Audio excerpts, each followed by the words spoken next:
petite vidéo depuis l'Amazonie, ici dans la communauté de Shipibo où je suis en immersion. Vous voyez derrière moi ce qu'on appelle une maloka, c'est là qu'on fait les cérémonies avec les guérisseurs Shipibo, et aujourd'hui je voulais vous parler de la médiumnité.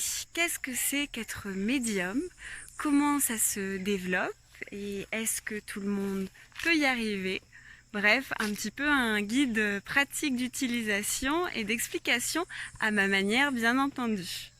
Alors, déjà, la bonne nouvelle et la grande nouvelle, c'est que vous êtes médium. Nous sommes tous médiums. Nous avons à l'intérieur de nous cette facette qui sait se connecter avec les mondes spirituels. Donc la médiumnité est très connectée aussi à l'intuition, mais pas que. Sachez et observez aussi, vous pouvez voir sur les enfants qui sont extrêmement connectés, petits, simplement en grandissant par l'éducation, nos croyances, les peurs. Parfois peut-être vous êtes exprimé ou vous êtes fait réprimander ou on ne vous a pas cru. Du coup, vous avez peut-être coupé l'accès à cette partie de vous qui est en lien avec le monde des esprits et la médiumnité.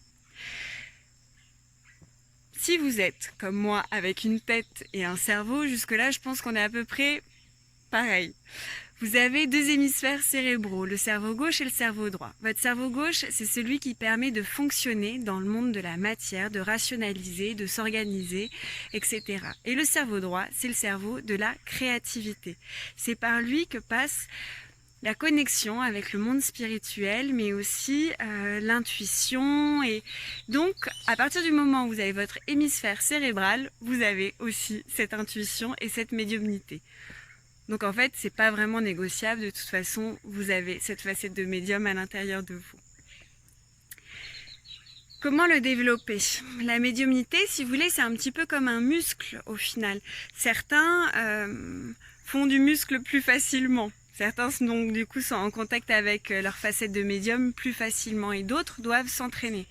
Dans tous les cas, si jamais on ne l'utilise jamais, et ça ne veut pas dire que vous allez canaliser des énormes messages pour toute la planète et tout ça, c'est faire appel à votre intuition et votre médiumnité au quotidien pour prendre des décisions, pour quand vous discutez avec un ami ou une amie qui vous dit oui, si, ça va bien, mais vous sentez qu'il y a quelque chose qui va pas bien, que la personne vous dit pas tout.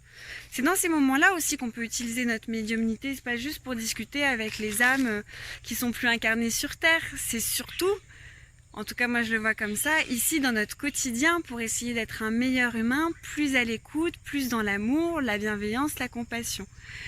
Derrière moi il y a un petit fleuve. Donc vous pouvez vous entraîner au quotidien. Pour cela, vous pouvez demander de l'aide à vos guides. Vous me voyez réfléchir, comment ça se passe pour moi. Vous pouvez le soir avant de dormir, demander à vos guides, juste au moment où vous êtes dans votre lit, leur dire, écoutez, merci de m'envoyer pour cette nuit la guidance au travers de mes rêves par rapport à cette question-là dans ma vie. Il faut savoir que la médiumnité, l'intuition, la journée, en fait, la nuit, par les rêves, on peut recevoir les mêmes messages. Et souvent, le mental, il est plus tranquille la nuit, du coup, il nous laisse quand même tranquille, et donc on peut plus facilement recevoir les messages. Donc, demandez à recevoir, avant de dormir, toute la guidance pour votre journée. Vous serez surpris de voir ce qui peut se passer. Ensuite, la journée, faites-vous confiance. Quand vous avez un ressenti, que vous dites ah, peut-être qu'il faudrait pas que je passe par là, ou alors plutôt que je parte à telle heure, ou en fait non, là, il faudrait que je dise non à cette situation, vous savez pas trop pourquoi, ou ça, je le sens pas trop. Au final, la chose qui nous bloque le plus dans notre connexion à la médiumnité et à l'intuition, c'est le manque de confiance en soi. Donc bien sûr, des fois on se trompe, mais c'est ok. Comme tout, on apprend. Vous n'avez pas réussi à marcher du jour au lendemain, moi non plus. Du coup, voilà, on apprend. Parfois on tombe, on se relève, mais petit à petit, vous allez y arriver. Et surtout, le plus important, c'est de vous amuser, de prendre tout ça aussi avec légèreté. La vie aime les êtres heureux. Rayonnez, faites ce qui vous fait du bien. Au plus vous allez être lumineux dans ce qui vous fait du bien. Ça peut être plein de choses différentes, mais dans ce qui vous fait du bien, sans avoir à comparer. On vous dit ah mais oui, faut faire 70 fois par jour du yoga. Non, bon, bien entendu, pas ça. Mais ou alors il y a tel régime alimentaire, tout ça. Si pour vous ça vous parle pas, faites-vous confiance, vous êtes unique, votre médiumnité aussi est unique. Il n'y a pas une médiumnité standard, vraiment. Ayez confiance que votre manière de percevoir les choses est la bonne. Et c'est la vôtre. C'est pour ça on ne peut pas comparer les médiums entre eux. C'est simplement, médium ça veut dire intermédiaire entre le monde des esprits et le monde de la matière. Et vous, peut-être que vos canaux de perception sont des sensations, c'est le fait de savoir, c'est pas forcément des visions. Faites-vous confiance et si vous pouvez, prenez soin de vos 4 corps. Prenez soin de votre corps physique en faisant peut-être des activités physiques, la marche en nature, en ayant une bonne alimentation, plutôt alimentation vivante, variée aussi, ne soyez pas trop rigide sur toujours que des jus verts 100% du temps. Le corps physique, l'exercice comme le yoga, le qigong, tout ça bien sûr ça fait du bien parce que ça vient clarifier les canaux de perception. Mais si pour vous c'est le karaté ou c'est la danse salsa, et ben faites-le à fond. Prenez soin de votre corps émotionnel en écoutant des musiques qui vous inspirent, qui vous mettent dans la joie, en lisant des livres qui vous font rêver, qui vous montrent à nouveau à quel point vous êtes des soleils, que vous avez en vous un potentiel infini.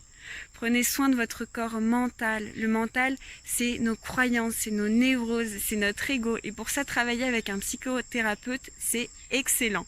Il y a beaucoup de médiums qui se disent non, mais c'est bon, moi je suis super médium, j'ai pas besoin de travailler sur mes névroses. Non, moi ça, j'y crois pas. On est tous incarnés sur Terre, on a un mental, on est tous névrosés. Du coup, c'est bien aussi de travailler là-dessus pour se rendre compte de nos limitations, qui sont des croyances pour aussi pouvoir s'en libérer. Et le dernier, c'est le corps spirituel. C'est toutes les pratiques dévotionnelles, la méditation, les chants, la connexion au monde de lumière, quelle que soit la manière dont ça se réalise pour vous. Si vous prenez soin de ces 4 corps, que vous vous autorisez à vous faire confiance, que vous faites ce qui vous met dans la joie pour vous, vous allez voir votre facette de médium, elle va grandir, pour vous accompagner à vivre une meilleure expérience d'incarnation sur Terre et peut-être, je l'espère aussi, pour bien accompagner dans la bienveillance, dans l'humanité, les personnes autour de vous, les animaux, les arbres.